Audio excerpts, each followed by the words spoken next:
Hello everyone, हमारा section 163 तक हो गया था, जिसमें हमने ये पढ़ा था कि इंड्यूस नहीं करेगा पुलिस वाला। ठीक है, तो अब कुछ नहीं कर रहा है, चलो ठीक है। तो अब कन्फेशन को रिकॉर्ड किया जाए तो 164 के बयान नॉर्मली भाषा में बोला जाता है, रिकॉर्ड किए जाते हैं मजिस्ट्रेट के सामने।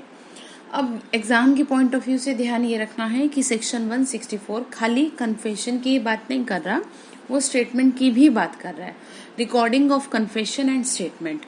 और इसको समझने के लिए सेक्शन 281 और सेक्शन 463 को बिल्कुल भी इग्नोर न करें, उसको साथ में बोल के बैठे तो आपको समझ में आएगा। Record of examination of accused और non compliance with the provision of section 164 और 281, देन क्या होगा। ठीक है, अब चलिए। तो मैंने कहा था कन्फेशन 3 तरह की होती है, एक होता है नॉर्मल कन्फेशनल, दूसरा है नॉन कन्फेशनल, तीसरा है रिट्रैक्टेड कन्फेशन। अब यहाँ पर जो कन्फेशन रिकॉर्ड की जाएगी वो कैसे की जाएगी, कौन करेगा और किसके सामने होगी, किसके सामने नहीं होगी, इन सब बातों को हम आज समझ लेंगे। पहली बात तो ये है कि जब हम बात कन्फेशन की करें तो ये पता होना चाहिए कि जो कन्फेशन किया जाता है वो सब्सटेंटिव पीस ऑफ एविडेंस होता है। इट मीन्स जो कर रहा है कन्फेशन, इसमें वो आपके अगेंस्ट जाएगा और यू कैन पनिश। ठीक है, आपको पनिश किया जा सकता है, किस लिए, जो आप ये कन्फेशन कर रहे हैं। दूसरा, नॉन कन्फेशन की बात हम करें तो it can use for corroboration और कॉन्ट्राडिक्शन और it is not substantive piece of evidence. अब ये कॉरोबोरेशन की जो हम बात कर रहे हैं ये कहाँ पे समझेंगे हम, तो सेक्शन 145 और section 157 of Indian evidence act को साथ में देख लेंगे। मैं बता देती हूँ आपको, 145 कहता है cross examination as to previous statement in writing. ठीक है, वहां पर करेगा, जैसे कि हमने 161 की बात की, उसको क्रॉस करेगा ना, कॉन्ट्राडिक्ट करेगा उसकी बात को। और 157 कहता है former statements of witnesses may be proved corroborate later testimony as to same fact. आ गई ना वही बात, आपकी ये बात से देखा जाएगा आपको दोनों ही बातें हैं, कोरोबोरेशन भी है और कॉन्ट्राडिक्शन भी है।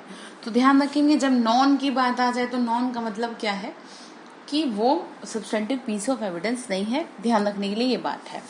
अब क्वेश्चन ये उठता है सबसे पहला कि रिकॉर्ड कौन करेगा। तो 3 बातें हमें ध्यान रखनी है, जैसे कि हमने पढ़ा है पीछे, एक तो है एग्जीक्यूटिव मजिस्ट्रेट और एक है एमएम और एक है जुडिशियल मजिस्ट्रेट। तो एग्जीक्यूटिव को बाहर कर दो, एमएम और फर्स्ट क्लास जुडिशियल मजिस्ट्रेट को इसके अंदर रख दो। इसका मतलब इसको रिकॉर्ड करेगा मेट्रोपॉलिटन मजिस्ट्रेट और only first class judicial magistrate. और एक बात और, अब क्या जिसकी जुडिशियल नहीं है वो भी करेगा? जी हाँ, बिल्कुल करेगा, बाद में वो उसके पास भेज देगा। तो ये क्वेश्चन अराइज होता है, कई केस में ऐसा भी हुआ है कि एग्जीक्यूटिव मजिस्ट्रेट ने क्या किया, किसी की स्टेटमेंट को रिकॉर्ड कर लिया। तो जब वो कोर्ट में गया सब कुछ, तो क्या हुआ, कोर्ट में जब गया तो कोर्ट ने कहा, यानी जुडिशियल मजिस्ट्रेट ने कहा कि ये क्या नहीं होगी, ऐसी स्टेटमेंट को क्या नहीं किया जाएगा, एडमिसिबल नहीं किया जाएगा। ऐसा स्टेटमेंट और एविडेंस एडमिसिबल नहीं होता। तो ध्यान ये रखना है कि एग्जीक्यूटिव मजिस्ट्रेट बाहर है इस चीज से, उसके पास पावर नहीं है कि वो क्या करे, ये कन्फेशन या इस तरह की स्टेटमेंट को रिकॉर्ड करे। अब जब जुडिशियल मजिस्ट्रेट या एमएम रिकॉर्ड करेगा तो कौन कौन सी चीजों को वो नोट डाउन करेगा या क्या क्या उसको बताना होगा जिसकी वो कन्फेशन को रिकॉर्ड कर रहा है। तो सबसे पहली बात प्रोविजो इसमें है, 2 प्रोविजो हैं। पहले तो प्रोविजो को समझ लीजिए कि जैसे कन्फेशन रिकॉर्ड करनी है तो भैया किसके सामने करेंगे आप, तो कहा ये जा रहा है स्टेटमेंट इसमें प्रोविजो में कि ऐसी जो भी स्टेटमेंट होगी जो रिकॉर्ड होगी उसकी ऑडियो वीडियो तैयार किया जाएगा, मतलब ऑडियो वीडियो में उसको रिकॉर्ड किया जा सकता है। और ऐसे नहीं है कि खाली ऐसी हो जाएगी, वो एक्यूज का जो वकील होगा उसके सामने उसकी रिकॉर्डिंग होगी, यानी उसके सामने कन्फेशन को रिकॉर्ड करेगा मजिस्ट्रेट। दूसरा प्रोविजो ये कहता है कि चलो ठीक है, वकील है तुम्हारा, ठीक है। दूसरा कहता है कि कोई भी पुलिस वाला भले वो मजिस्ट्रेट की पावर को हेल्ड कर रहा हो, लेकिन वो भी नहीं रिकॉर्ड करेगा इस सेक्शन के अंदर कन्फेशन। जैसे कि पीछे हमने कहा ना कि वो तो वो ही नहीं है, मतलब पावर उतनी है नहीं उसके पास, और उसके मतलब पुलिस वाला अगर कोई भी किसी तरह का रिकॉर्ड कर लेता है स्टेटमेंट या कन्फेशन तो वो एडमिसिबल नहीं है, हमने पीछे ही पढ़ा था। अब यहाँ पर वो ये कह रहा है कि देखो चाहे कुछ भी हो, चाहे वो कितनी पावर हो उसके पास, कन्फेशन को रिकॉर्ड नहीं कर सकता। कुछ चीज़ों में जैसे एग्जामिन कर लिया उसने सेक्शन 161 में, ठीक है, लेकिन घूम फिर के आएगा तो कोर्ट में ही ना, तो कोर्ट में जज के आगे तो वो कुछ भी नहीं है। इसलिए अब सब सेक्शन 2 कह रहा है, इसका 1 मैंने आपको बता दिया कि कौन करेगा। सब सेक्शन 2 कह रहा है कि साफ सीधी बात ये है कि he shall be record according to section 281 of CRPC। ठीक है, उसमें क्या है, उसमें वो एक्यूज को बताएगा कि भैया ऐसा है, देखो तुम ना बाउंड नहीं हो, तुम बहुत फ्री माइंड से रहो और तुम ये समझ लो कि जो भी तुम यहाँ कहोगे उसमें तुम खुद ही फंसोगे, इसीलिए सोच समझ के कन्फेशन करो। ये कौन कह रहा है? मजिस्ट्रेट कह रहा है। ठीक है, वो ये उसे बताएगा कि तुम्हारे अगेंस्ट जाएगा, मजिस्ट्रेट उसे अपने से बोल करके बताएगा।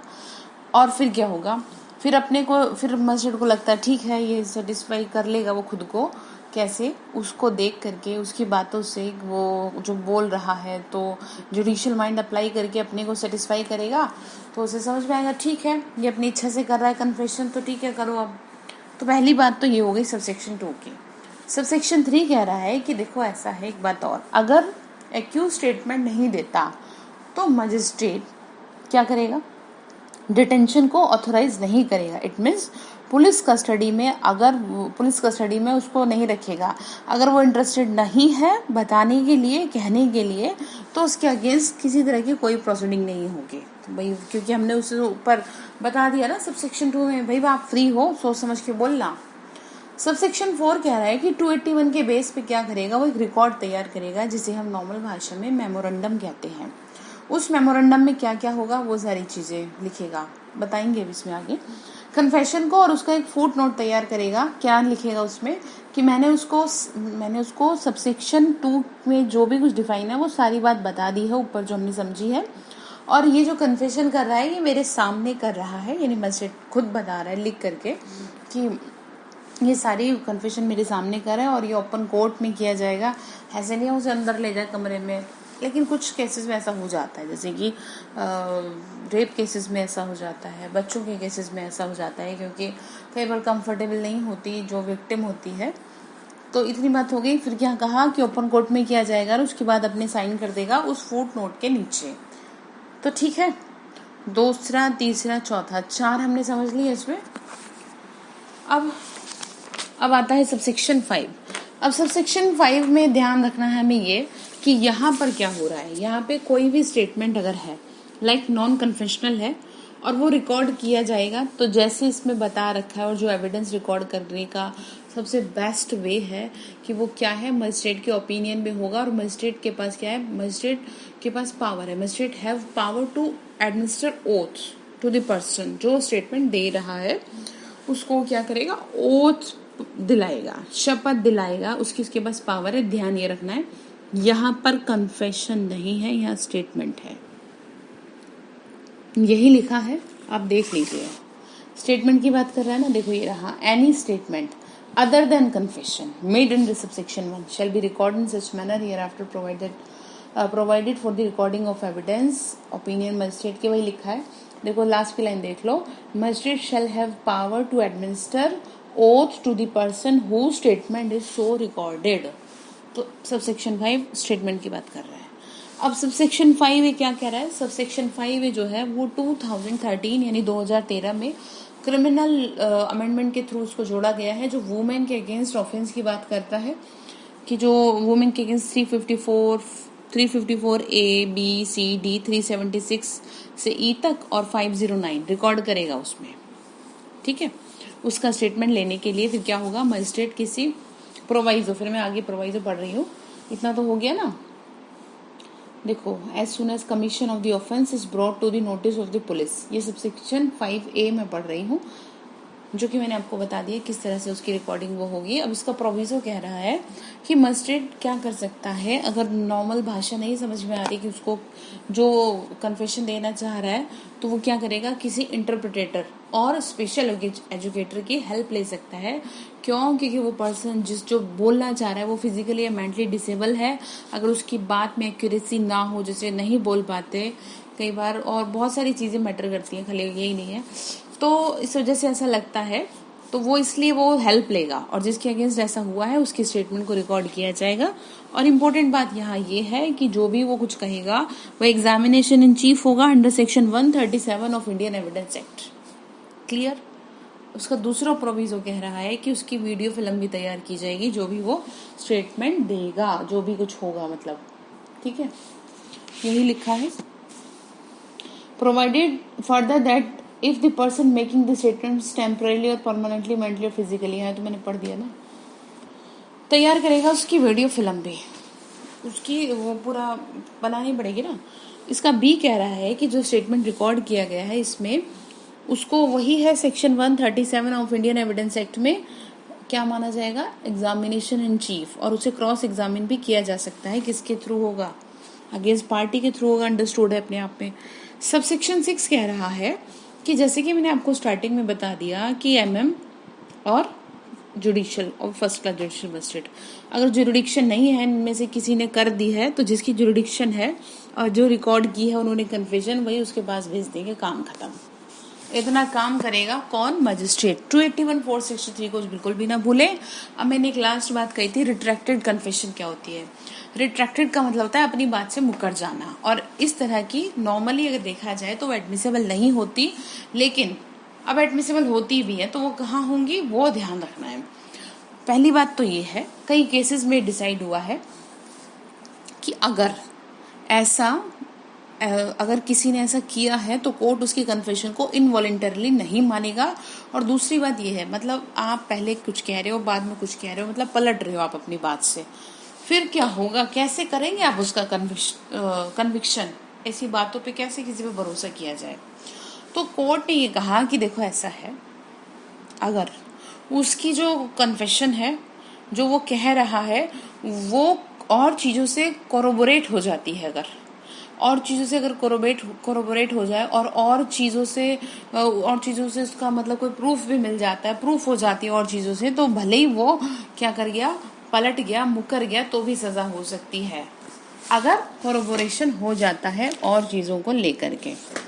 तो ये हमारा हो गया सेक्शन 164। स्टेटमेंट हमने क्या कर ली, रिकॉर्ड। तो कन्फेशन में रिकॉर्ड कर ली, स्टेटमेंट रिकॉर्ड कर ली। तो अब ये तो नॉर्मल लोगों की बात हो गई। अब यहाँ पे आ रहा है जो medical examination of the victim of rape, यानी कि जब बात आ जाए विक्टिम ऑफ रेप की तो क्या क्या होगा फिर। तो 164A को समझने के लिए सेक्शन 54A को देख लें। क्यों? क्योंकि दोनों एज इट इज हैं, लेकिन सिर्फ इसमें सबसेक्शन 7 ऑफ सेक्शन 164A में डिफरेंस है और सारी चीज़ें एज इट इज रहती हैं। सिर्फ 164A का सबसेक्शन 7 यहाँ पर आपको फंसाया जा सकता है क्वेश्चन में, तो इसीलिए दोनों को साथ में देख लें अच्छे से, तब समझ में और अच्छे से आ जाएगा। तो ये आपका हो गया 164A। अब आता है हमारा 165। 165 क्या है? 165 बात करता है सर्च बाय पुलिस ऑफिसर। इसमें सब सेक्शन जो है वो 5 है। अब चलो ठीक है, कन्फेशन हो गया, सब कुछ हो गया, तो अब सर्च करेगा पुलिस वाला कि कैसे करेगा सर्च। पहली बात तो ये ध्यान रखना है कि कहाँ पर वो बिना वारंट के सर्च करेगा, कहाँ पे वो वारंट लेगा, तब जाएगा सर्च करने। जैसे कि आजकल आप देख रहे हैं कुछ केसेस में, ठीक है ना। तो 165 में हमें यही समझना है, आगे वो हम आगे दूसरी वीडियो में लेंगे।